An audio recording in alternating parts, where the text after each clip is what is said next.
একবার খোঁজ নিছেন কেউ?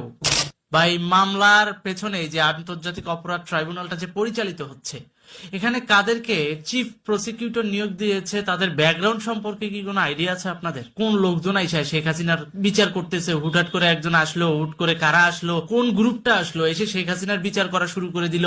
এবং আওয়ামী লীগকে নেতৃত্ব শূন্য করার জন্য, আওয়ামী লীগ নেতাদেরকে যে গ্রেফতার হয়েছে তাদের যে বিচার প্রক্রিয়া পরিচালনা করার জন্য কারা কাজ করছে, এদের ব্যাকগ্রাউন্ড সম্পর্কেই আজকের ভিডিওতে আপনাদেরকে জানাবো।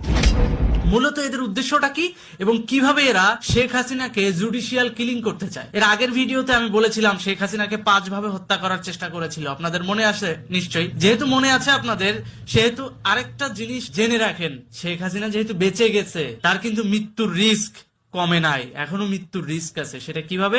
জুডিশিয়াল কিলিং এর মাধ্যমে, নেতৃত্ব শূন্য করার মাধ্যমে। আর আওয়ামী লীগকে নেতৃত্ব শূন্য করতে পারলেই এদেশে গৃহযুদ্ধ লাগানো সম্ভব। পশ্চিম